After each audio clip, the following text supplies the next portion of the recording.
آله وصحبه في كل لمحة ونفس عدد ما وسعه علم الله.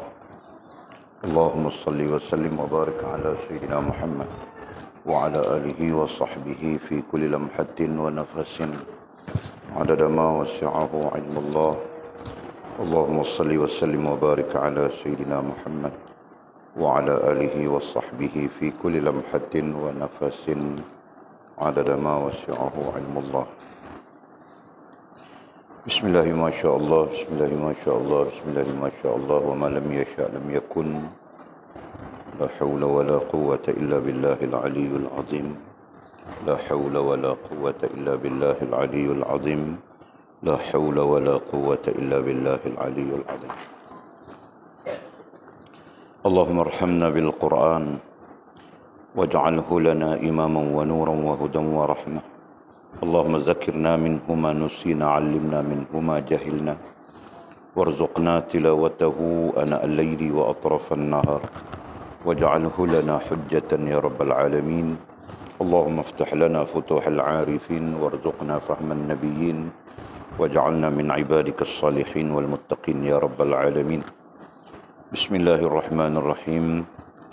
قال مصنف رحمه الله تعالى: نفعنا الله بعلومه وبكتابه في الدارين، اللهم آمين يا رب العالمين. وبعد قال: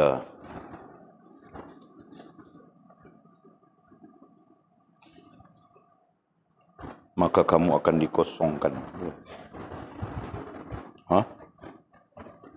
Yalah, buku surat berapa? 180, mula di situ.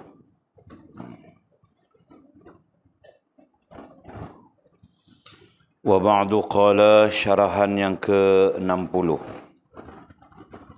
Awal kehidupan kerohanian, yakni pengembaraan kerohanian, ialah keluar dari kehendak-kehendak hawa nafsu dan masuk ke dalam jalan hukum, yakni syariat, dan kemudian masuk ke takdir.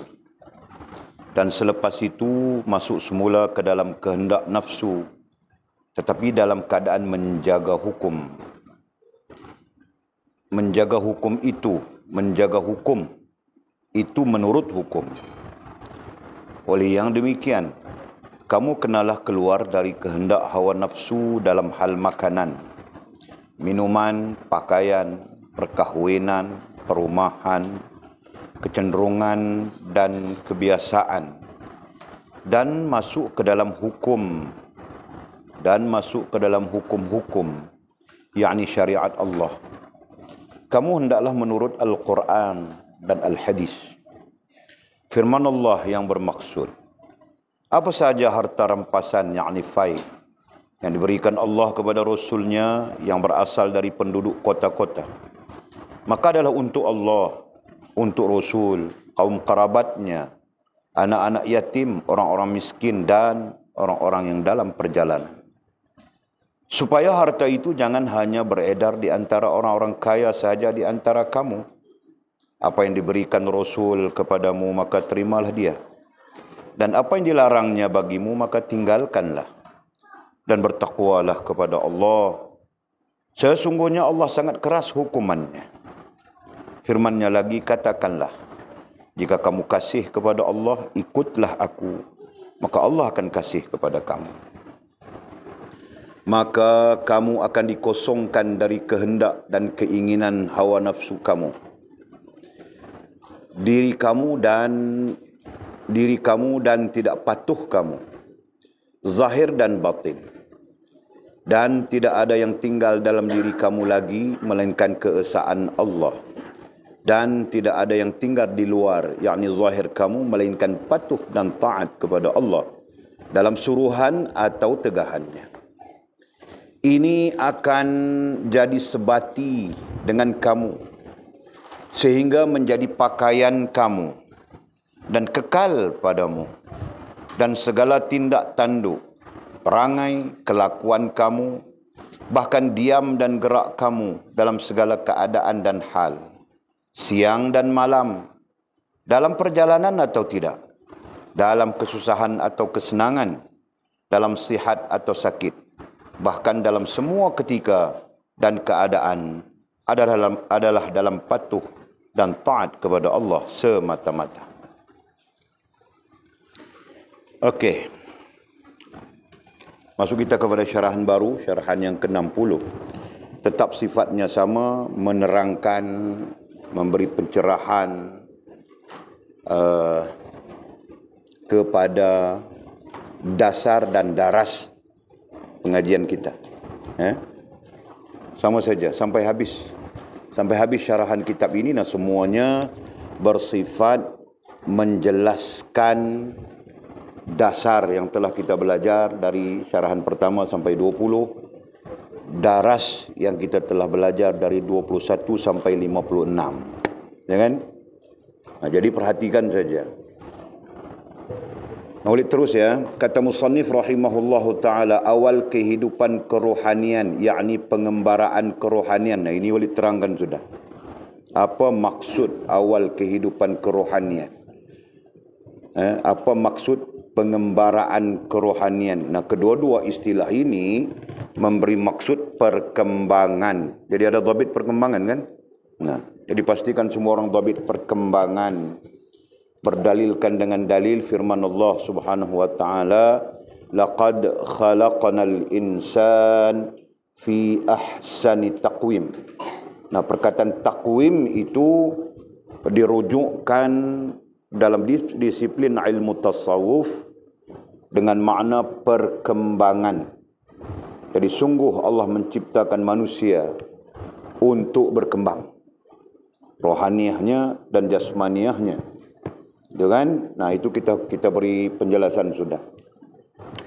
Jadi katanya permulaan perkembangan kerohanian. Nah, itu topik kita secara khusus. Rohaniah kita, bagaimana permulaan perkembangannya.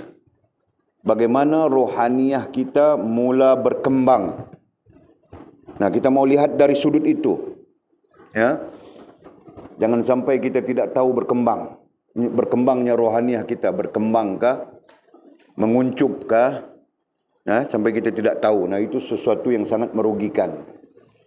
Jadi kita perlu tahu dengan ilmu, kita perlu tahu bagaimana perkembangan jasmaniah kita, dan seiring dengan perkembangan jasmaniah itu perkembangan rohaniah.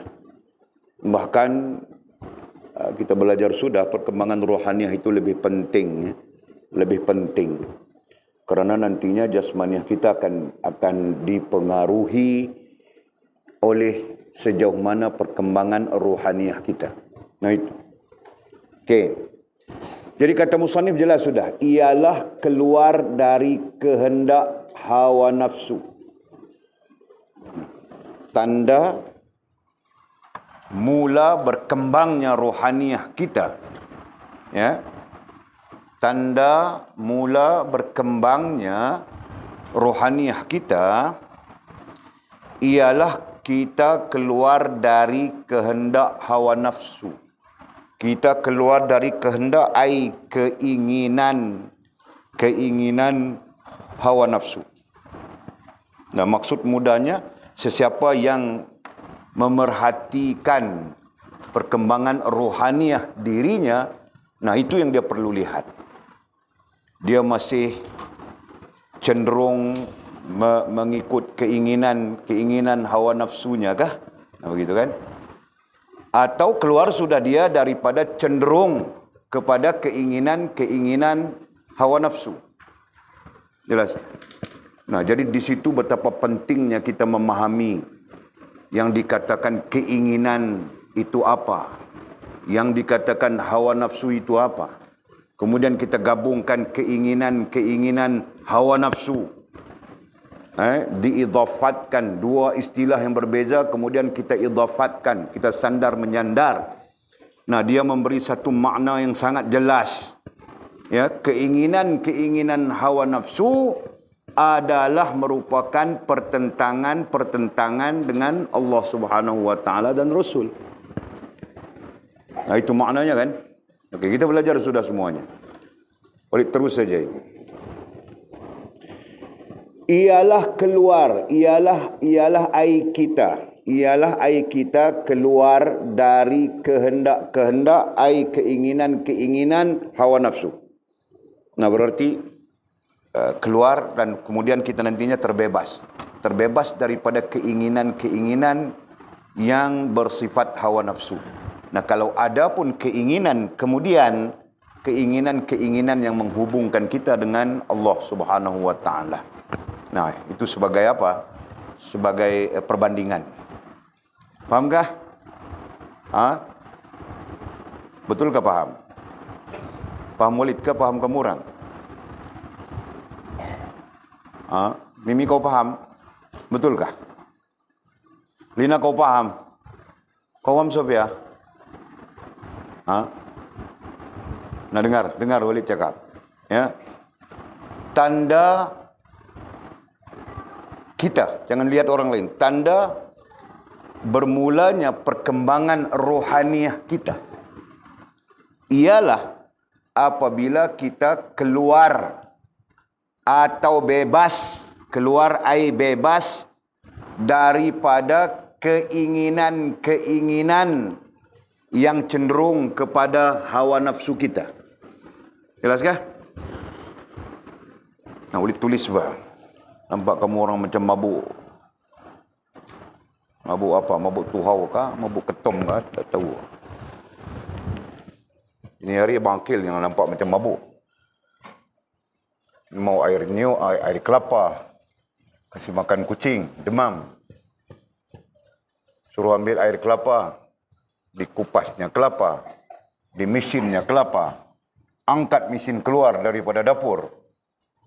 Nah, semua itu jadi kelang kabut sudah ini hari. Apa hal Walid pun tidak tahu.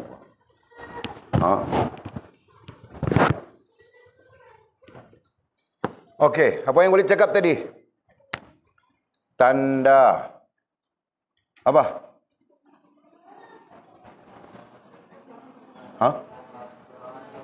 Tanda mula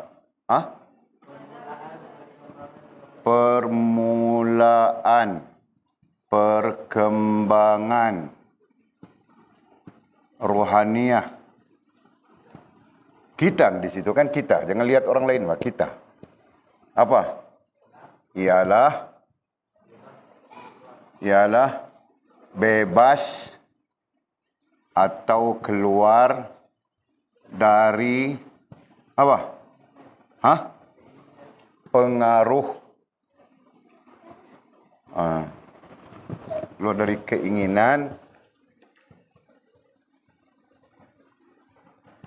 dari keinginan, di bawah pengaruh hawa nafsu. Nah, jadi perhatikan kalimat ini betul-betul. Ini bukan berkaitan dengan orang, ya. Ini berkaitan dengan diri kita sendiri secara khusus. Tanda permulaan perkembangan rohaniah. Nah, perkembangan rohaniah. Ya, kita bercakap tentang perkembangan jasmania, kita bercakap tentang perkembangan rohaniah. Nah, jadi kita fokuskan tanda permulaan perkembangan rohaniah kita, ya, ialah apabila kita, gitu kan? Macam mana ayatnya mau kasih betul, ya? Apabila itu masukkan saja. Ialah kita bebas ataupun keluar dari keinginan di bawah pengaruh air yang dipengaruhi oleh hawa nafsu kita sendiri. Boleh faham ke ayat ini? Macam canggung saja. Boleh? Okey. Ayat ini ayat kita, jangan cerita dengan orang, ya. Nanti orang bilang, kau belajar bahasa Malaysia di mana? Belajar dengan Walid. Nah, Walid bahasa Malaysia kong, tahu tak? Sebab Walid bukan orang Melayu. Kan? Kau pun suruh bajul, kan? Nah.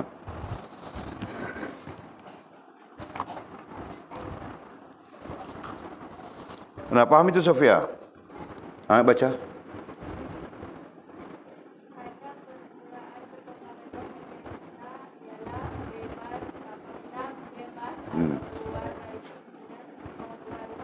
Nah, bebas keluar atau bebas itu faham tak? Keluar ataupun bebas daripada pengaruh hawa nafsu itu faham tak? Faham ke tidak faham? Macam mana yang dimaksudkan keluar ataupun bebas dari pengaruh hawa nafsu? Kita belajar banyak sudah tu. Kau jangan kira mau pukul Mizi saja. Jangan pikir mau pukul orang. Kau pikir kitab kau. Okey.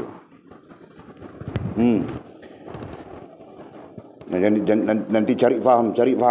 Belajar sudah semua tu. Okey. Yang pertama. Dan katanya, dan masuk ke dalam jalan hukum. Nah, kemudian selepas bebas daripada pengaruh hawa nafsu atau keluar daripada pengaruh hawa nafsu, nah, kita masuk ke dalam jalan tariq hukum syariat. Nah, artinya kita masuk ke dalam ataupun kita mengambil syariat Allah Subhanahu wa taala secara sempurna. Itu kan? Nah, jadi kalau kita strukturkan, nah ini nomor satu ini. Ini nomor satu. Ini nomor satu. Nah, nomor duanya adalah masuk dalam apa? Masuk dalam, perkataan masuk dalam dia pun nanti kamu orang tidak faham. Mengambil, bahasa senang kan?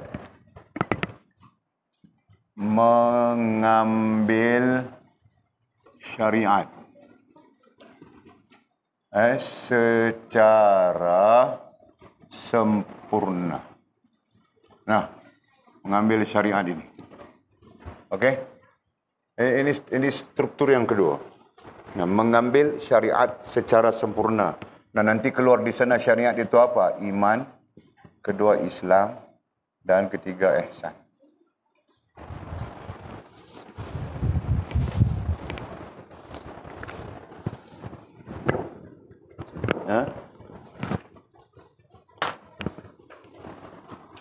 Nah, itu perkembangan kedua. Masih di permulaan kan? Masih tetap di permulaan. Kita belajar sudah permulaan, lepas itu lemah, kemudian sempurna. Ya kan? Okey. Dan kemudian katanya, dan kemudian masuk ke takdir. Dan kemudian masuk ke takdir. Nah, itu ketiga. Itu perkembangan ketiga. Masuk ke takdir artinya masuk ke dalam padang takdir dengan kefahaman. Bukan masuk ke dalam padang takdir dengan kebutaan. Nah, itu lawan. Okey? Nah, step ketiga, masuk ke dalam padang takdir dengan kefahaman. Ya. Nah, nanti kita ilmukan di situ. Bukan masuk ke dalam padang takdir dengan buta. Nah, kita berkias-kias, bermajas-majas sudah. Orang buta dengan gajah. Kan? Orang buta menilai gajah. Yang pegang telinga bilang gajah macam talam.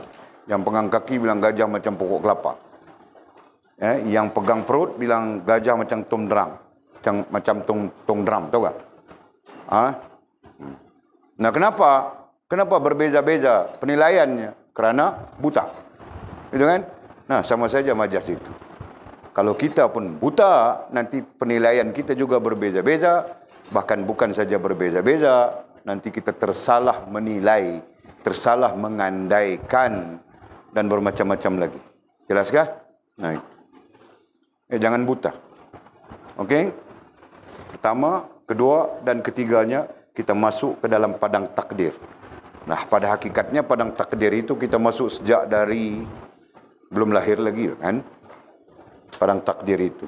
Nah, sekarang bezanya masuk ke dalam padang takdir itu dengan kefahaman. Nah, berarti kita faham rohaniahnya, jasmaniahnya, kaitan kita dengan qada, qadar, takdir dan sebagainya. Nah, kita faham itu, kita mempunyai ilmu tentang itu. Kan? Bukan kita masuk ke dalam padang takdir dalam keadaan yang bodoh-bodoh begitu. Tidak tahu apa. Ya kan? Nah, masuk tetap masuk, tinggal salah atau betul. Dengan Jul? Nah, kita berandaian seperti mana andaian para ulama, apabila kita tidak mempunyai ilmu, nah kita masuk ke dalam padang takdir, nescaya penuh dengan kesalahan saja kita. Ya, dalam iman, dalam perkara iman, kita salah saja.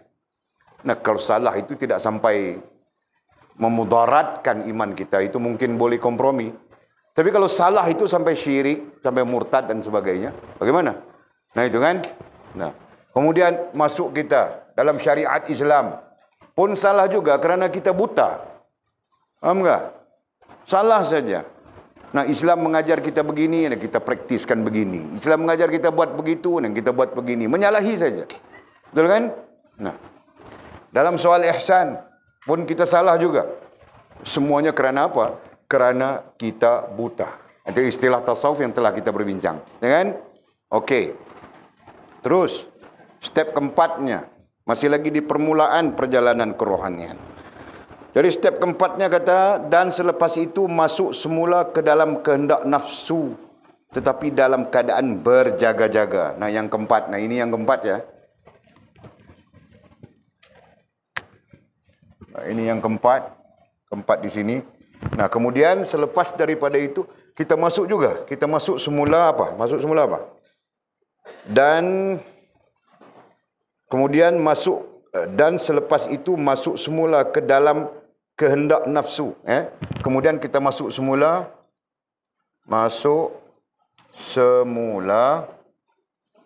ke dalam kehendak, terjemah terus ya, keinginan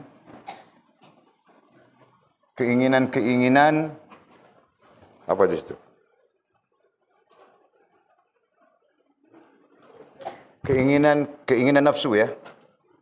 Keinginan nafsu, tetapi ikut ayatnya, tetapi dalam keadaan menjaga hukum. Dalam keadaan menjaga syariat. Nah, hukum itu syariat. Nah, ini step yang keempat.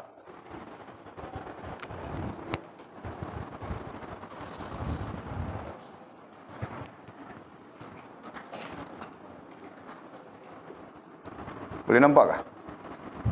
Kalau tak boleh nampak, nanti kita tukar meja rendah tu. Kita pakai meja rendah, meja miskin. Tak apa, ini meja kaya ni. Meja kaya kita bagi, meja kaya kita letak kepada mizi siapa-siapa yang apa, yang mentalaah semula kitab itu kan, menggunakan meja kaya ini. Walid guna meja miskin itu saja. Padan dengan Walid. Okey.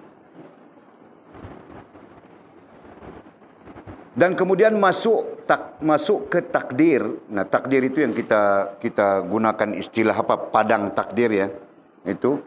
Dan selepas itu masuk semula ke dalam kehendak nafsu, tetapi dalam keadaan menjaga hukum, hukum syariat. Kemudian katanya itu menurut hukum. Nah, ayat itu ayat canggung, tapi kita kaitkan saja. Itu menurut hukum. Maksudnya kita masuk ke dalam masuk ke dalam, bukan masuk ke dalam, apa istilahnya tadi?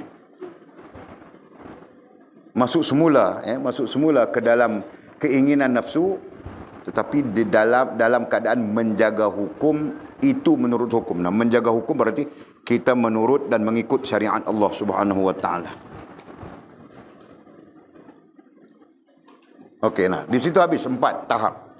4 tahap permulaan yang perlu diperhatikan oleh para salik. Nah, nanti istilah yang kita akan berkembang ke depan adalah salik. Salik artinya orang yang sedar, orang yang sedar diri dan berjalan kepada Allah SWT. Nah, istilahnya nanti salik, salikin, nah itu maknanya. Kan salikin dikaitkan langsung dengan sedar diri. Jadi kita mudah-mudahan orang yang sedar diri, sedang kembali balik kepada Allah Subhanahu wa taala. Tidak kira bahawa kita mau memaknakan apa, memaknakan kematian kah, apakah, itu terserah kita. Tetapi kita pada hakikatnya setiap minit, setiap saat, setiap minit, setiap jam, setiap hari, setiap minggu, setiap bulan yang berkembang, dan kita sedang berjalan kembali kepada Allah Subhanahu wa taala. Ya, itu hakikat. Okey, jadi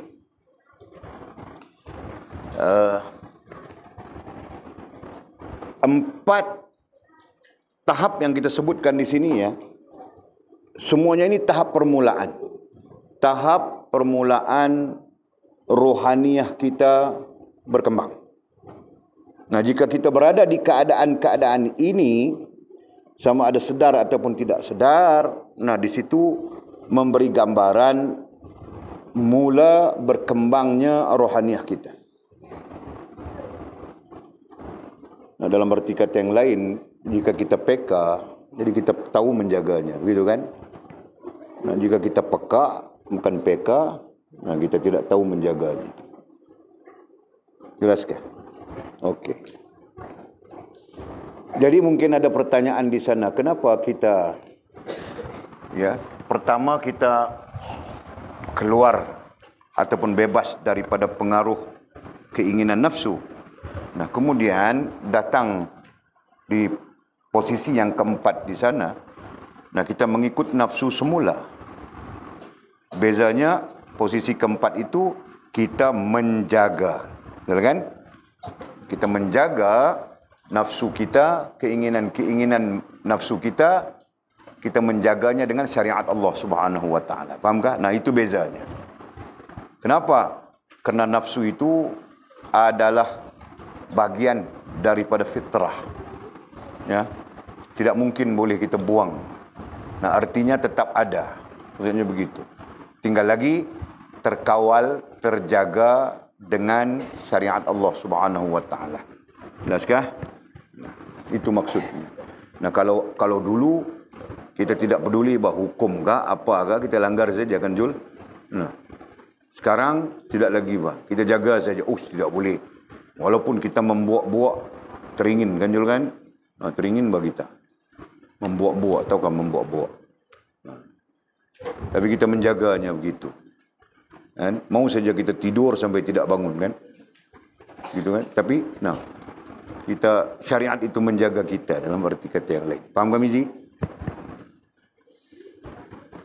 Nah, si Aan sakit perut, Walid pun sakit perut juga nih. Kita salah makan apa? Padahal Walid bukan makan pun.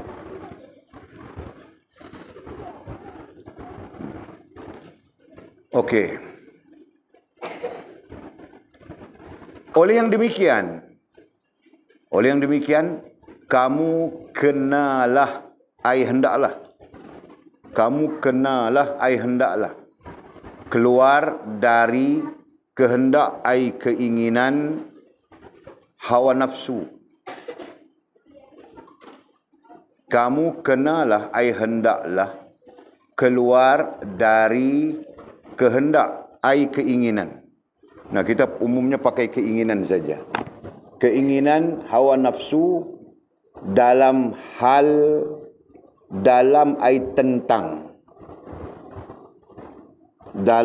tentang hal makanan. Nah, berarti dalam soal makanan pun kita kena keluar daripada mengikut hawa nafsu kita. Itu kan? Minuman katanya. Demikian juga dalam hal minuman pun kita kena keluar daripada mengikut hawa nafsu kita. Pakaian. Nah, dalam hal pakaian pun kita kena keluar daripada mengikut hawa nafsu kita. Fahamkah? Fahamkah Mimi? Nah, sekarang kau faham tak? 5 tahun akan datang, 10 tahun akan datang, Baju kau saja 3 almari. Ini mau pergi rumah nenek, ini mau pergi rumah pakcik, ini mau pergi rumah itu. Nah, kalau satu hari 5 kenduri, kau mau 5 pasang pakaian. Nah, orang perempuan selalu macam itu. Kalau raya datang raya, orang laki-laki satu helai sepasang cukup lah sudah. Nah, dia mau 4 pasang. Bilang ini mau balik rumah mak, ini mau balik rumah mertua, ini mau... Nah, jangan begitu. Kesian suamimu, tahu kah? Kasihan bah dengan suami. Nah, kalau suami mau beli sampai 5 pun kau bilang janganlah bang. Kan cukuplah yang ada ini yang lama-lama memadai sudah. Kan? Jadi duit ni, banyak duitku ni, kita sedekah saja kepada pondok Walid. Begitu. Kan?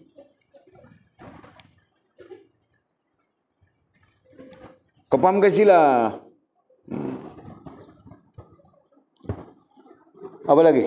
Pakaian katanya, kamu hendaklah keluar dari keinginan hawa nafsu dalam hal makanan, minuman, pakaian, perkahwinan. Dalam hal perkahwinan pun, dan ini bukan soal 1, 2, 3, 4 ini. Ini soal berlebih-lebih dalam soal perkahwinan. Tahukah? Nah, wajar Walid bilang begitu kan? Bukan kerana Walid suka menikah 1, 2, 3, 4. Ya. Itu hak saja. Tetapi dalam hal perkahwinan ini, lazimnya manusia suka berlebih-lebih. Nah itu. Kan? Nah, maskara itu, maskara ini. Mana bulu mata kau bukan lentik, tapi mau menikah, jam mau menikah, bulu mata kau macam mata kail saja, kau tahu kah? Nah, kenapa jadi begitu? Betul kan? Betul kan, Sofia? No. Mimi. Mana bulu mata kau lentik, Mimi? Kau pun macam Cina saja. Nah, nanti mau menikah, sini biru. Sini oranye, sini merah, sini purple. Nah, macam-macam warna ada nanti. Jadi kami pantau saja dari sini. Nah, itu contoh. Nah, itu berlebih-lebih kan? Jangan bah. Kesian orang lelaki.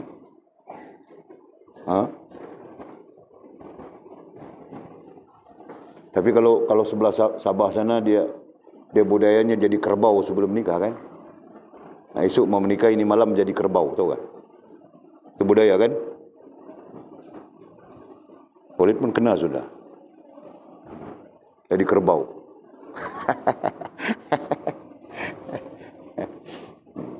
Okey. Perkahwinan ya, dalam hal perkahwinan. Okey. Apa lagi? Perumahan. Nah, dalam hal rumah-rumah ini. Ya kan? Berhias begitu, berhias begini. Patut padan saja. Jangan. Nah, Walid lihat depan mata Walid ya. Ini Walid cakap ini sebagai iktibar, bukan mengata ya, iktibar. Nah, Walid lihat depan mata Walid. Walid pernah tinggal di satu tempat, Masya Allah. 2 bulan renovate macam ini. 2 bulan kemudian nanti pecah buat macam ini. 2 bulan kemudian pecah lagi buat macam ini. Nah, padahal di pintu pagar, pintu masuk sana, di gate sana, pintu masuk, ada rumah guard, rumah security. Nah, di sana apa? Peminta sedekah, pemungut derma tidak dibenarkan masuk. Kan? Jadi itulah gambaran-gambaran sedikit sebanyak. Dalam hal rumah saja kita ikut hawa nafsu kita. Kita sepatutnya pondok-pondok kecil saja kan. Nah, kalau ikut Walid pun tidak mau bah.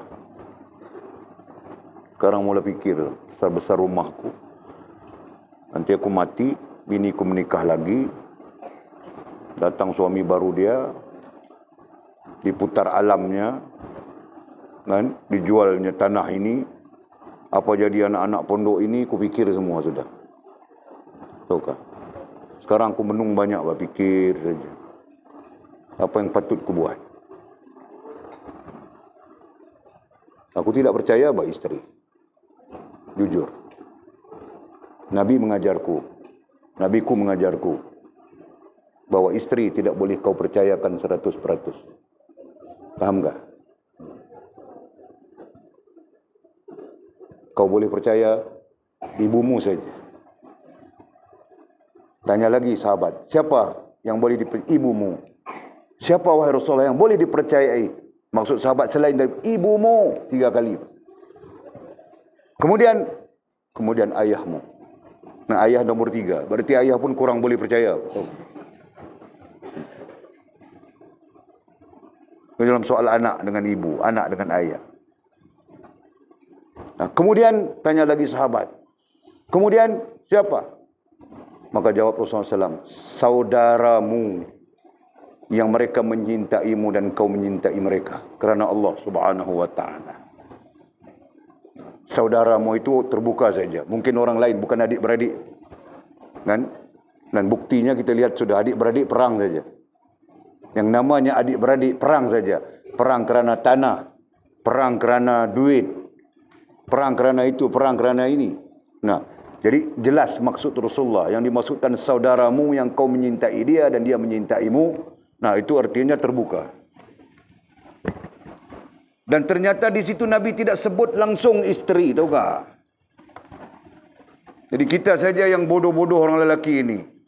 Sayang punya pasal, bubuh nama isteri semua. Bubuh nama isteri, bubuh nama isteri. Nah, lepas itu isteri minta talak. Dia bilang, Jul, kau cerai aku. Kau putih mata apa? Semua harta kau taruh nama dia semua. Tahu tak? Nah, Walid ada sudah seorang. Meninggal dia, kesian dia.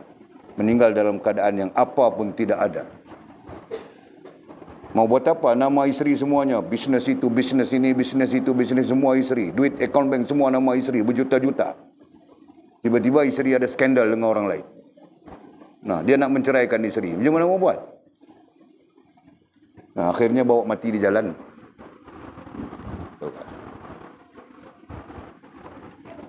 Okey.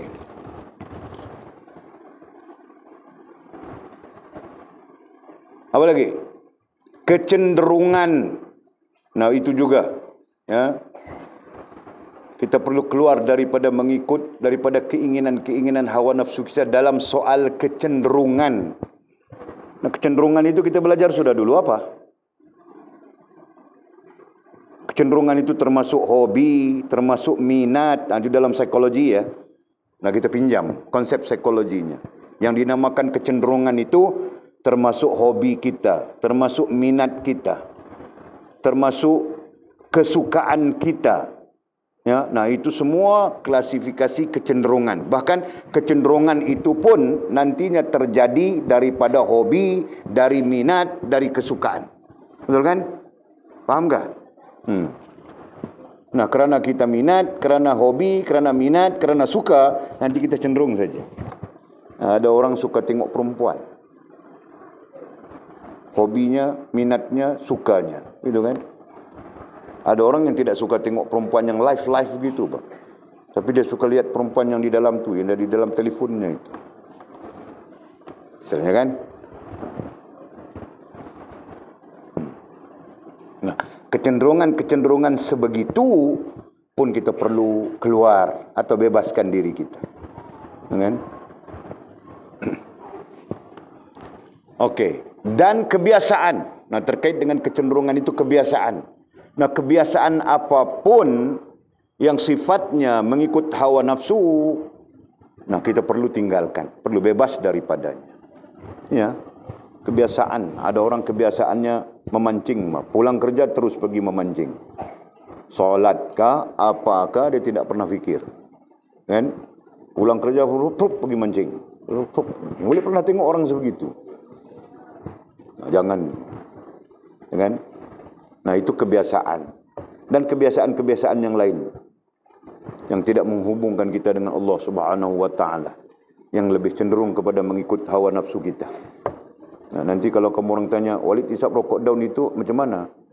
Nah, itu aku mau bilang macam mana? Syekhku pun isap hoka, Pak, dari sana sini pipe-nya, merewetkan hadis. Guru Walid pun, almarhum Tuan Guru Haji Omar Zudi pun begitu juga, Pak. Dia isap rokok daun, kan? Jadi kalau kamu orang tanya itu, Walid susah mau kasih fatwa. Jangan tanya. Ya kan? Nah, lebih baik jangan terlibat. Kamu orang jangan terlibat. Nah, itu. Walaupun ku tahu juga, Pak, kadang-kadang itu beli tembakau 3A. Aku tahu bah. Siapa yang beli tembakau 3A? Nah, itu kebiasaan. Nah, ada banyak kebiasaan mungkin ya yang tidak menghubungkan kita dengan Allah Subhanahu wa taala. Ada banyak.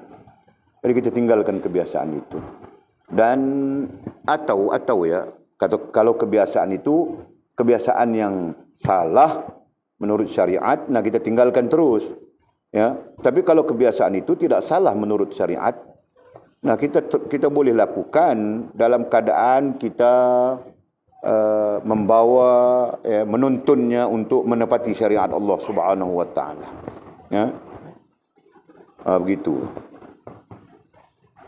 Terus dan katanya masuk ke dalam hukum-hukum syariat Allah, dan setelah kita meninggalkan semua yang kita sebutkan tadi dalam bentuk mengikut hawa nafsu kita, nah kemudian kita masuk ke dalam hukum-hukum, masuk ke dalam syariat Allah Subhanahu wa taala. Nah, posisi ini. Jadi di sini kita tadi ya, di sini kita tadi awal tadi keluar bebas daripada pengaruh hawa nafsu. Nah, kemudian kita masuk ke dalam syariat. Ambil syariat itu menjadi bahagian daripada pakaian kita, bahagian daripada hidup kita. Nah, kita secara sempurna, nah kita ambil. Ya, kita ikut syariat yang ada di dalam iman. Mau ikut macam mana, iman pun tidak tahu. Ya kan? Nah, jadi perlu belajar gitu. Ya kan? Nah, ikut syariat yang datang dengan nama Islam. Ikut syariat yang datang dengan nama ihsan.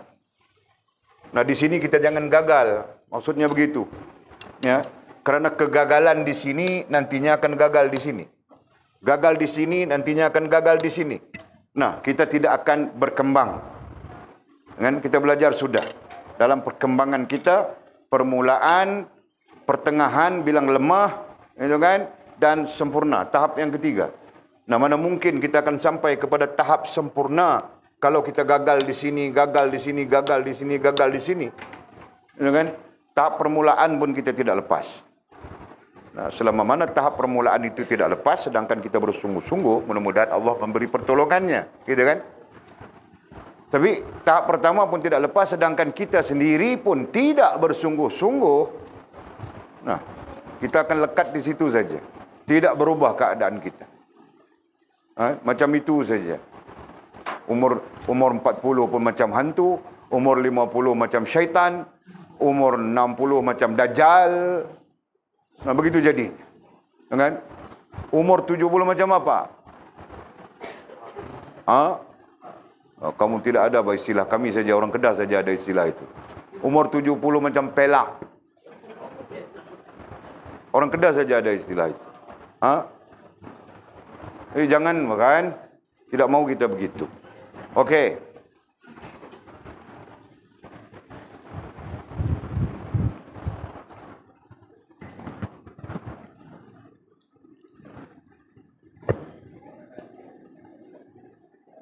Dan masuk ke dalam hukum-hukum syariat Allah, nah itu tahap kedua. Jadi dalam hal itu katanya, kata musannif, kamu hendaklah menurut Al-Quran dan hadis. Nah, dalam menyempurnakan syariat Allah Subhanahu wa taala ini, kamu hendaklah menurut Al-Quran dan hadis Nabi sallallahu alaihi wasallam. Ya, dalam perkara iman hendaklah menurut Al-Quran dan hadis Nabi sallallahu alaihi wasallam. Dalam perkara Islam hendaklah menurut Al-Quran dan hadis Nabi sallallahu alaihi wasallam. Dalam perkara ihsan hendaklah menurut Al-Quran dan hadis Nabi sallallahu alaihi wasallam. Nah, timbul persoalan kemudian. Jadi kalau kita tidak faham Al-Quran dan hadis, nah kau pakai saja ijma'. Ijma' artinya kesepakatan para ulama. Kalau ulama kita ahli sunnah wal jamaah, kau pakai saja itu. Kemudian dalam hal-hal yang mungkin baru, ya, kau pakai saja qiyas. Nah, jadi ada 4 unsur, 4 dasar di situ. Al-Quran, sunnah, ijma' dan qiyas. Nah, itu perlu diguna pakai bagi menyempurnakan iman, Islam dan ihsanmu. Atau dalam arti kata yang lain, untuk menyempurnakan syariat dalam atau pada dirimu. Gitu kan? Nah, jadi mungkin kita dalam keadaan nafsu kita masih kita ikut. Di sini pun kita masuk sudah di sini sikit-sikit misalnya kan. Nah, itu mungkin keadaan-keadaan yang berlaku. Keadaan-keadaan yang mungkin berlaku kepada kita. Faham tak? Nah, kita berada di posisi 1 campur 2. Mungkin begitu. Nah, mudah-mudahan Allah memberimu pertolongan. Mudah-mudahan Allah memberi kita pertolongan untuk bebas daripada yang pertama ini. Inilah hal perkara yang akan merosakkan ketika kita mau menyempurnakan, ketika kita mau mau mengambil syariat secara sempurna. Inilah racun bermula di sini. Faham tak? Racunnya bermula di sini. Santaunya bermula di sini. Santetnya bermula di sini. Jinnya bermula di sini. Kejahatannya bermula di sini. Nah, itu. Faham tak? Boleh nampak tak? Jadi, betapa pentingnya kita keluar dari hal ini. Atau mungkin kita masih lagi berkompromi antara 1 dengan 2.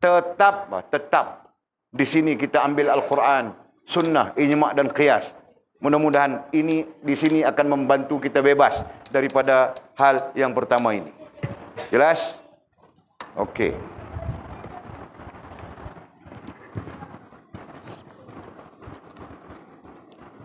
Firman Allah Subhanahu wa taala yang bermaksud. Nah, kita dirujukkan saja kepada firman Allah ya.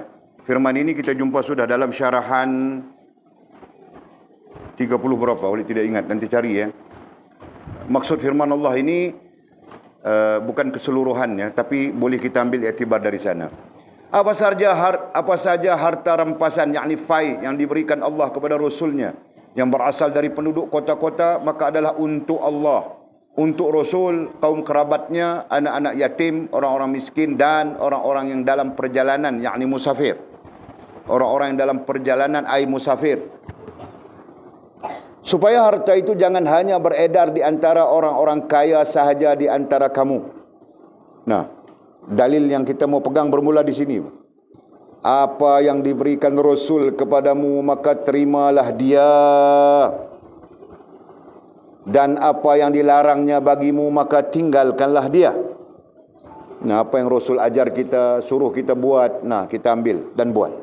Apa yang Rasul larang, tegah kita daripada mengambil dan mengamalkan dia, hendaklah kita tinggal dan jangan mengamalkannya. Nah, maksudnya begitu. Dan bertakwalah kepada Allah.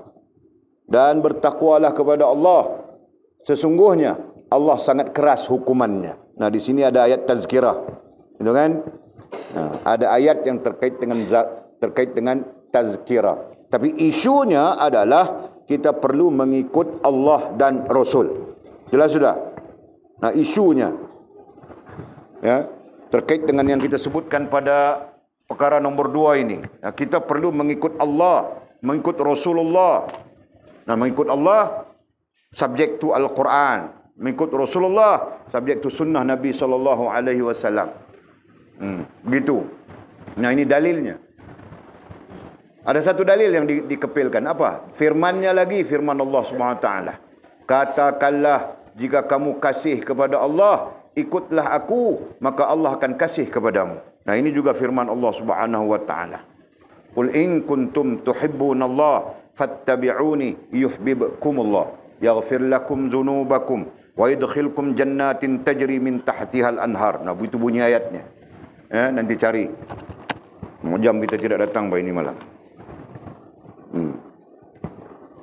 Jadi kedua-dua maksud daripada dalil, daripada ayat Al-Quran ini jelas menunjukkan kita perlu mengikut Allah, kita perlu mengikut Rasulullah, dan kita perlu, oleh kerana kita tidak faham Al-Quran, tidak faham hadis baginda Nabi SAW, nah kita perlu mengikut kesepakatan ulama yang disebut sebagai ijma', ya, dan kita perlu mengambil pendekatan qiyas sebagai sesuatu yang harus bagi kita dalam hal-hal yang kita tidak tahu. Itu kan? Nah, maka kamu akan dikosongkan. Nah, jika begitu benar kita mengikut Al-Quran, mengikut sunnah Nabi, itu kan? Mengikut ijma' dan qiyas, ataupun terkait dengan kita sebutkan tadi, jika benar kita mengikut syariat dalam iman, jika benar kita mengikut syariat dalam Islam, jika benar kita mengikut syariat dalam ihsan, maka kamu akan dikosongkan. Maka kamu akan dikosongkan dari kehendak ai keinginan hawa nafsu kamu. Ya kan? Maka kamu akan dikosongkan. Siapa yang akan mengosongkan? Nah, Allah Subhanahu wa taala itu bilang tadi pertolongan Allah. Ya. Kerana kita betul dengan syariatnya. Nah, Allah nanti mendatangkan pertolongan kepada kita. Nah, bentuk pertolongannya apa? Mengosongkan. Mengosongkan apa? Mengosongkan rohaniah kita. Mengosongkan akal dan hati kita. Mengosongkan rasa dan perasaan kita daripada keinginan-keinginan, kehendak dan keinginan. Nah, boleh pakai satu saja. Daripada keinginan-keinginan hawa nafsu kamu. Nah, itu. Dan itu pada hakikatnya ya, kita sendiri tidak mampu untuk meninggalkan apapun yang namanya kesalahan, maksiat dan sebagainya, melainkan dengan pertolongan Allah Subhanahu wa taala. Mana kuat akal kita untuk meninggalkan, melainkan datang pertolongan Allah kepada akal kita. Nah, kita pun fikir bagus saja, betul kan? Nah, kalau Allah tidak menolong kita, mendatangkan mendatangkan rahmahnya kepada akal kita, kita fikir yang salah saja kan, Mizi kan? Nah, ubat yang salah saja. Melihat orang-orang yang miskin-miskin itu, kasihan dia. Baju pun tiada, seluar pun tiada. Kan Mizi kan? No. Datang rahmat Allah Subhanahu wa taala kepada kita. Nah, kita pun tidak mau lihat kan? Itu kan? Subhanallah.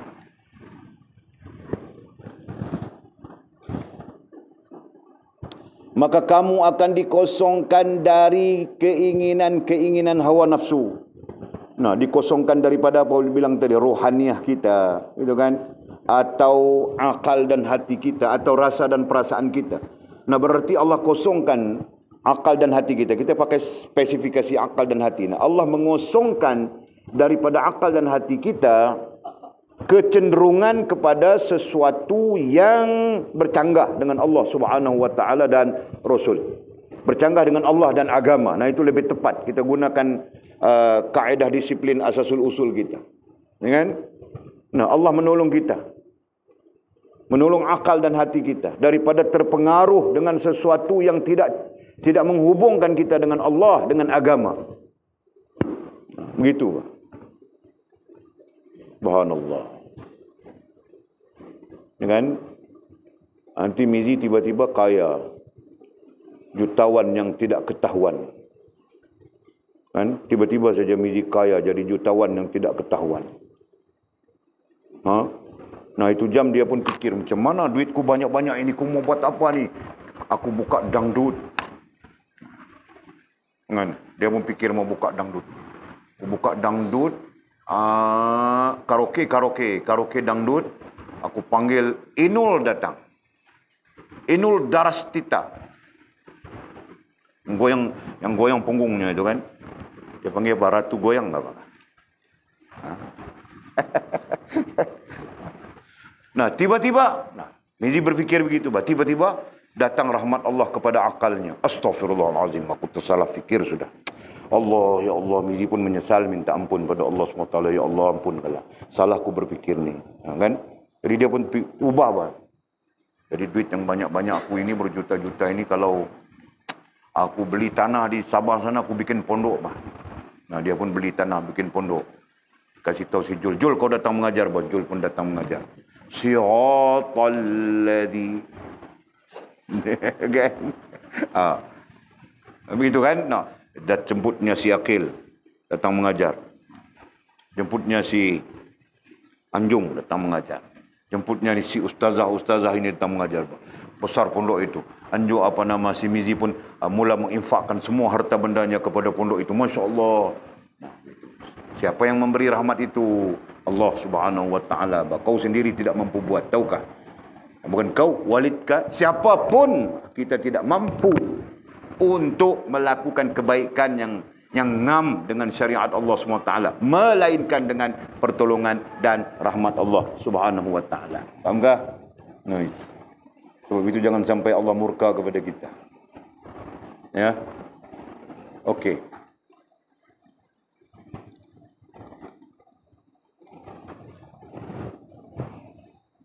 Maka kamu akan dikosongkan. Dikosongkan itu termasuk boleh saja dibebaskan, kan? Dikosongkan ai dibebaskan dari keinginan-keinginan hawa nafsu kamu. Nah, Allah bebaskan akal kita daripada keinginan itu, ikut hawa nafsu. Allah bebaskan rasa dan perasaan kita daripada keinginan-keinginan yang mengikut hawa nafsu. Nah, sehingga akal kita, hati kita, rasa dan perasaan kita atau rohania kita semuanya cenderung kepada hubungan dengan Allah Subhanahu wa taala. Artinya fikir mau buat baik. Nah, itu. Tidak fikir lagi mau buat jahat. Fikir mau lakukan yang elok-elok saja, yang sesuai, yang ngam dengan syariat Allah Subhanahu wa taala saja. Tidak fikir lagi sesuatu yang tidak sesuai dan tidak ngam dengan syariat Allah Subhanahu wa taala. Baru cantik kan? Nah, begitulah hidup. Ini hidup macam hantu saja. Okey. Jadi Allah akan kosongkan kita daripada keinginan-keinginan hawa nafsu kamu. Nah, lagi apa? Diri kamu. Bahkan Allah akan kosongkan kita daripada pengaruh diri kita sendiri. Diri kamu, diri ai pengaruh. Diri kamu, pengaruh diri kita sendiri, dan tidak patuh kamu, dan sikap sifat tidak patuh kita. Nah, Allah akan kosongkan itu. Allah akan bebaskan kita daripada itu, termasuk diri kita sendiri. Nah, apabila menyebut diri kita sendiri, nah, maksudnya di sana jelas. Kita akan terbebas daripada nafsu badaniyah. Nah, itu. Kita akan terbebas daripada nafsu syahwiyah, dan kita akan terbebas daripada nafsu haywaniyah. Kenapa? Karena itulah diri kita yang berlawanan dengan Allah Subhanahu wa taala dan Rasul. Ya, diri kita yang berlawanan dengan Allah Subhanahu wa taala dan Rasul. Nah, nantinya berdiri dengan 3 nafsu itu. 3 nafsu yang besar itu. Yang namanya badaniyah. Nah, ajar sudah semua orang. Ya. Yang keduanya syahwiyah. Dan yang ketiganya haywaniyah. Nah, berdiri menggantikan tempat Allah Subhanahu wa taala dan Rasul dalam diri kita. Nah, ketika itu semuanya tidak cukup. Duit banyak pun masih rasa tidak cukup lagi. Ya kan? Nah, datang duit banyak, tidak menghubungkan kita dengan Allah Subhanahu wa taala. Buat itulah, buat inilah, buat itulah, buat inilah. Nah, bila dilihat sedekahnya berapa? Sedekahnya RM2 saja. Yang lain semua tidak menghubungkan dia dengan Allah Subhanahu wa taala. Nah, ya kan? Begitulah. Walid harap kamu orang jangan tidak ingat nafsu badaniyah itu apa. Nafsu syahwiyah itu apa? Nafsu haywaniyah itu apa? Keterkaitannya macam mana? Semuanya Walid ajar sudah.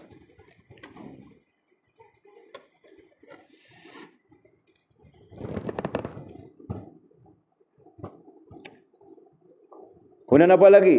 Zahir dan batin. Nah, Allah akan mengosongkan juga, termasuk Allah mengosongkan daripada kita, selain daripada hal yang kita sebutkan tadi. Nah, ada lagi Pak. Dan tidak patuh kamu. Nah, tidak patuh itu sikap, perangai, tabiat, ya kan? Nah, jadi Allah akan mengosongkan kita daripada terpengaruh dengan diri kita sendiri, nafsu-nafsu yang kita sebutkan tadi, dan sikap, perangai, tabiat tidak patuh kamu. Karena manusia ini pada umumnya mempunyai sikap, perangai dan tabiat itu. Mempunyai sikap, perangai dan tabiat tidak mau patuh kepada Allah Subhanahu wa taala dan agama. Nah, itu pada umumnya. Ini yang orang bilang jahat dalam keadaan tidak sedar. Nah, itu. Kejahatan tidak sedar. Kejahatan yang kita tidak sedari, yaitu pertama tidak mau patuh kepada Allah tidak mau patuh kepada agama, ya, tidak mau patuh kepada Allah dan kepada agama. Nah itu. Faham tak? Jadi berapa ramai orang yang tidak mau patuh kepada Allah. Nah, tidak mau patuh kepada agama berarti tidak mau patuh kepada Allah kan? Berapa ramai? Nah, semuanya mudah-mudahan Allah memberi mereka petunjuk. Kan? Dan mohon Allah Subhanahu wa taala mengekalkan petunjuk kepada kita. Kan? Rabbana la tuzigh qulubana ba'da iz hadaitana wa hab lana min ladunka rahmah innaka antal wahhab. Nak kena baca doa itu. Wahai Tuhan kami, Rabbana la tuzigh qulubana, jangan kau tarik daripada hati kami. Jangan kau cabut daripada hati kami. Ba'da iz hadaitana, setelah kau memberi petunjuk kepada kami. Nah, Allah sudah memberi petunjuk sudah kepada kita. Jadi kita mohon agar Allah tidak menarik petunjuk itu. Faham tak? Kena doa, minta pada Allah Subhanahu wa taala. Okey. Zahir dan batin katanya. Allah akan mengosongkan apa yang Allah akan kosongkan daripada kita itu termasuk zahir dan batin. Nah, zahir mewakili jasmania, batin mewakili rohania. Nah, itu tidak perlu diperbincangkan lagi. Apa lagi? Dan katanya, dan tidak ada yang tinggal dalam diri kamu lagi. Dan tidak ada yang tinggal dalam diri kamu lagi, dalam diri rohaniah dan jasmaniahmu. Melainkan katanya, melainkan keesaan Allah. Nah, yang lain semua yang namanya makhluk termasuk diri kita sendiri, nah bebas sudah daripada rohaniah kita. Kosong sudah kita. Daripada pengaruh makhluk, benda, hal dan perkara. Kosong sudah. Nah, akhirnya yang tinggal nantinya ataupun yang akan masuk nantinya adalah keesaan Allah Subhanahu wa taala. Nah, keesaan ai tauhid kepada Allah. Babitnya begitu. Baru masuk tauhid dalam diri kita. Dengan barulah masuk tauhid dalam rasa dan perasaan kita. Tauhid ya. Tauhid bukan tauhid. Tauhid. Nah, ada maknanya tersendiri kan tauhid. Ada maknanya tersendiri itu. Yaitu menerima kesempurnaan zat, sifat dan af'al Allah Subhanahu wa taala secara menunggal. Secara esa. Tidak ada kompromi pada zatnya, sifatnya dan af'alnya dengan makhluk. Nah, itu penjelasannya.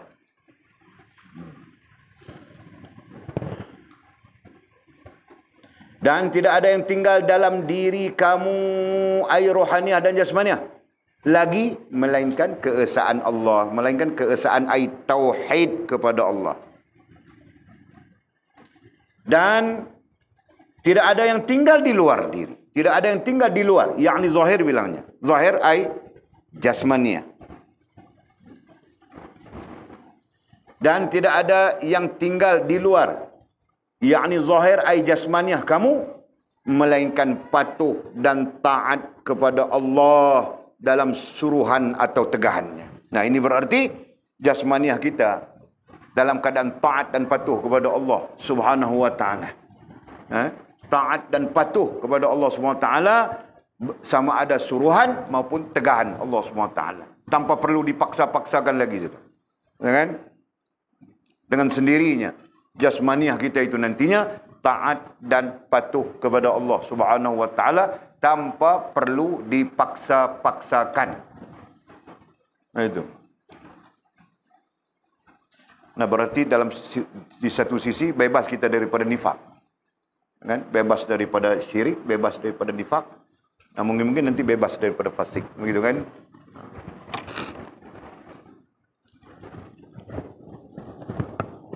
Ini kata musannif, ini akan jadi sebati. Ini akan jadi sebati. Nah, kenapa jadi sebati? Dengan istiqamah. Ya. Nah, dengan istiqamahnya kita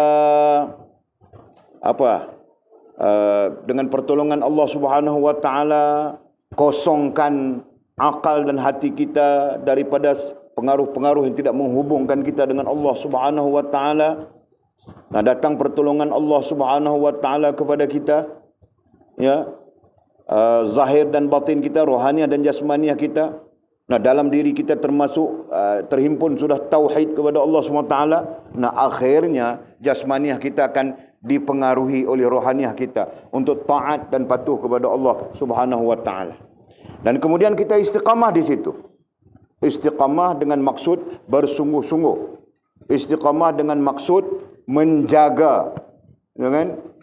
Nah, kita beristiqamah di situ sehingga apa? Ini akan jadi sebati dengan kamu. Nah, sehingga jadi sebati. Hakikatnya sebati itu sendiri adalah istiqamah. Kan? Nah, kita jaga betul-betul. Nah, akhirnya kita nanti istiqamah saja. Kan? Dan bersebati dengan kita.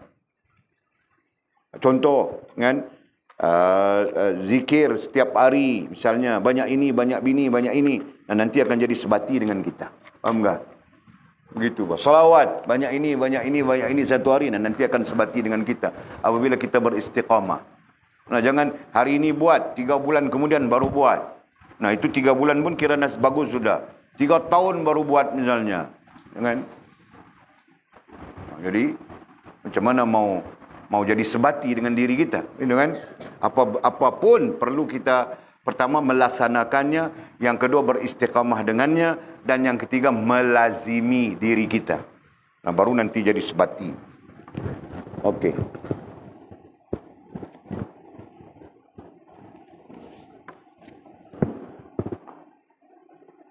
Ini akan jadi sebati dengan kamu sehingga menjadi pakaian kamu, katanya. Jadi kita perlu kepada istiqamah untuk mensebatikan syariat Allah Subhanahu wa taala itu dengan diri kita. Ya. Untuk mensebatikan, nah adakah istilah itu dalam bahasa kita? Mensebatikan adakah? Antam saja, janji kita faham kan? Lekah Sofia. Jadi untuk mensebatikan dengan diri kita, keperluannya adalah istiqamah. Begitu kita sebutkan tadi kan? Nah, selanjutnya apabila kita istiqamah dan akhirnya syariat Allah Subhanahu wa taala yang namanya iman, Islam, ihsan itu akan sebati dengan kita. Kan? Kata para ulama, di antara tanda sebati dengan kita adalah kita tidak ada resah gelisah dalam beriman, tidak ada resah gelisah dalam mengamalkan Islam, tidak ada resah gelisah dalam mengamalkan ihsan. Nah, itu kata para ulama. Ini mau amal Islam saja resah gelisah saja kita. Nanti orang cakap apa, nanti orang pandang bagaimana, aku ini cantik, nanti kalau aku tutup aurat begini tidak nampak cantik, jadi aku tunjukkan auratku. Nah, mungkin kita akan berpikir begitu, Pak. Kita resah gelisah saja. Nah, begitu kan? Itu tanda apa? Para ulama bilang tanda tidak sebati. Nah, tidak sebati itu ngam pun boleh juga kan? Nah, tanda tidak ngam itu. Nah, kenapa tidak ngam? Kerana kita tidak istiqamah. Nah, itu yang paling penting. Jadi istiqamah menjadikan kita sebati atau ngam. Nah, kan? Dan selanjutnya menjadi pakaian kamu. Nah, selanjutnya iman, Islam, ihsan itu menjadi pakaian dalam diri kita. Nah, itu lebih penting itu. Itu istilah tasawuf ya. Istilah ini tidak ada di dalam tauhid, dalam usul din, tidak ada di dalam fiqh. Nah, istilah pakaian kepada diri kita hanya muncul dalam ilmu tasawuf. Nah, iman, Islam, ihsan itu nantinya menjadi pakaian kepada kita. Pakaian kepada rohaniah kita, pakaian kepada jasmaniah kita. Nah, begitu. Sudah barang tentu bahwa pakaian iman adalah sesuatu yang sangat indah, gitu kan? Pakaian Islam adalah sesuatu yang sangat indah. Pakaian ihsan adalah sesuatu yang sangat indah. Kenapa? Kerana datang daripada Allah Subhanahu wa taala yang Maha Jamal. Gitu kan? Kerana iman, Islam, ihsan itu datang daripada Allah Subhanahu wa taala yang Maha Jamal. Nah, belajar sudah kan jamal kan? Jamalat itu Maha indah. Nah, nantinya diri kita menjadi indah. Kenapa? Karena kita memakai pakaian iman, Islam dan ihsan. Jelas kan? Nah begitu.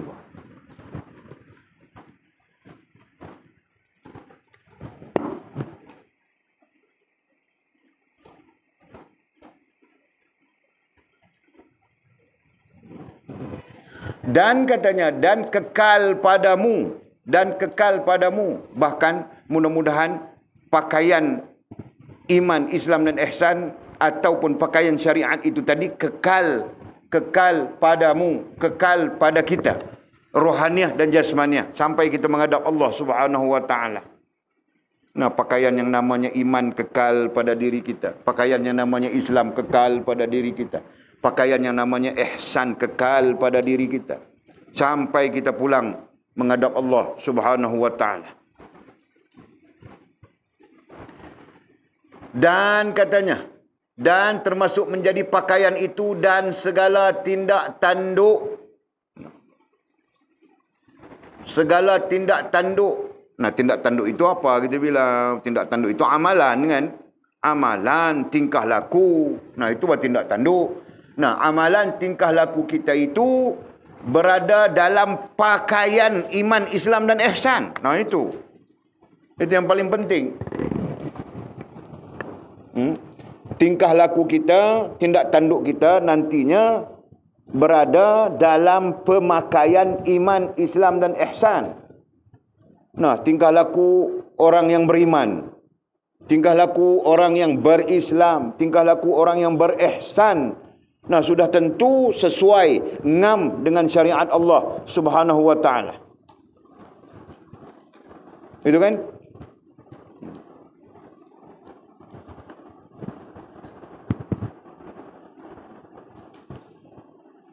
Perangai. Nah, begitu juga perangai kita nantinya akan ngam dengan pakaian yang dipakaikan kepada diri kita, iman, Islam dan ihsan.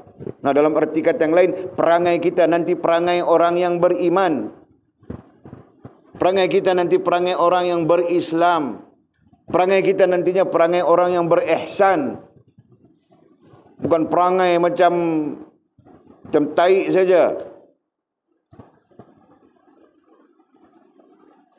Kan? Perangai.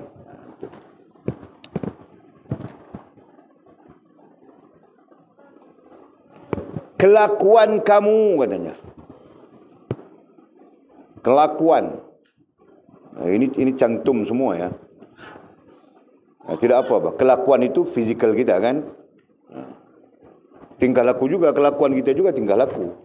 Nah, kelakuan kamu, bahkan diam dan gerak kamu dalam segala keadaan dan hal katanya. Dalam segala keadaan dan hal, keadaan adalah hal adalah keadaan. Nah, dalam segala keadaan, siang dan malam katanya. Siang ke, malam ke, dalam perjalanan atau tidak, musafir ataupun tidak musafir, dalam kesusahan atau kesenangan, dalam sihat atau sakit, bahkan dalam semua ketika. Nah, dalam semua ketika, hidup maupun mati. Ya. Bahkan dalam semua ketika, hidup maupun mati, hidup maupun mati, dan keadaan adalah, bukan dan di situ. Bahkan dalam semua ketika dan keadaan. Okey. Bahkan dalam semua ketika dan keadaan, itu satu saja. Adalah dalam patuh dan taat kepada Allah semata-mata. Subhanallah. Nah, ayat ini, teks ini sangat jelas menunjukkan kepada kita, ya. Jika iman, Islam dan ihsan itu sebati, ngam dengan kita, nah berarti kita ngam saja dengan syariat Allah SWT. Nah, syaratnya perlu kepada istiqamah. Istiqamah itulah mendirikan kesebatian yang kita sebutkan tadi. Nah, justru apabila sebati, nah nantinya akan menjadi seperti pakaian kepada diri kita. Nah, pakaian diri kita itu berbetulan dengan Allah, berbetulan dengan Rasul, berbetulan dengan agama, ya. Yang namanya iman, Islam dan ihsan. Pakaian kita itu adalah Disebut juga pakaian syariat, begitu kan? Nah, pakaian syariat, kita pakaikan pakaian syariat pada diri kita. Masya Allah. Apabila pakai pakaian syariat nantinya, nah, seluruhnya akan mempengaruhi perangai, tindak tanduk, kelakuan, bahkan gerak diam kita semua sekali akan dipengaruhi oleh pakaian syariat yang kita pakai itu. Kemudian kata musannif hujungnya, bahkan dalam semua ketika dan keadaan, dalam semua ketika dan keadaan kita adalah dalam patuh dan taat kepada Allah Subhanahu wa taala semata-mata. Kan? Nah, rohaniah kita taat dan patuh kepada Allah, jasmaniah kita taat dan patuh kepada Allah Subhanahu wa taala. Dalam gerak kita taat dan patuh kepada Allah, dalam diam kita taat dan patuh kepada Allah. Malam kita taat dan patuh kepada Allah, siang kita pun taat dan patuh kepada Allah Subhanahu wa taala. Masya-Allah. Kalau kita spesifikasikan, dalam berekonomi kita taat patuh kepada Allah, dalam bersosial kita taat patuh kepada Allah Subhanahu wa taala. Itulah kehidupan yang sebenarnya, yang nantinya kita akan selamat di hari yang tidak ada manfaat segala anak pinak dan harta benda di depan Allah Subhanahu wa taala. Mudah-mudahan Allah memberi rahmat kepada kita, mengampunkan dosa kita.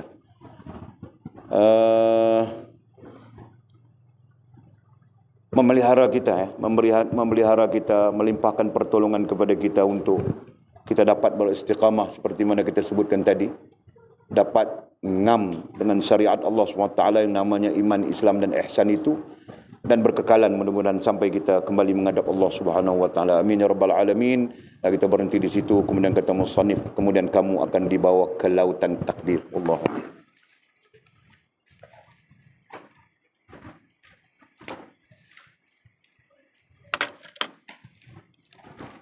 Ada soalan kah?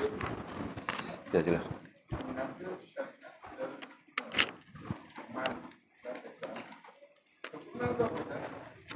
Sempurna itu merujuk kepada makna, kalau kita halusi, makna rohaniah dan jasmaniah kita beriman. Bukan beriman jasmaniah saja, rohaniah tak. Macam tu. Bukan maksud kita punya umur kita tahu syariat.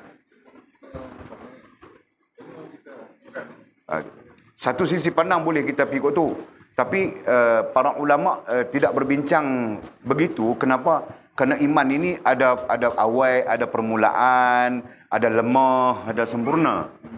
Begitu juga Islam, ada permulaan, ada lemah, ada sempurna. Begitu juga ihsan. Jadi sebab itu para ulama tak berbincang dalam konteks itu semata. Jadi para ulama mengumumkan dia dengan maksud iman yang sempurna berarti kita bebas daripada syirik, kita bebas daripada nifak. Nah, para ulama lebih cenderung berbincang begitu.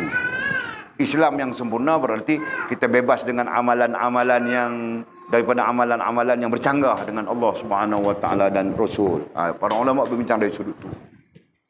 Supaya kita dapat melihat kesempurnaan itu maksudnya sesuai ngam dengan apa yang Allah Subhanahu wa taala tetapkan. Pasal apa? Pasal isu dia di situ dia terkait dengan qada, qadar, takdir tu. Boleh clear? Okey, alhamdulillah. Ada soalan lain? Kau Faz mau tanya apa tadi? Tadi kau angkat tangan tadi? Tadi kau angkat tangan begitu? Tak, gatal ketiak kah? Nampak kau angkat tangan saja. Bismillahirrahmanirrahim. Alhamdulillahirabbil alamin.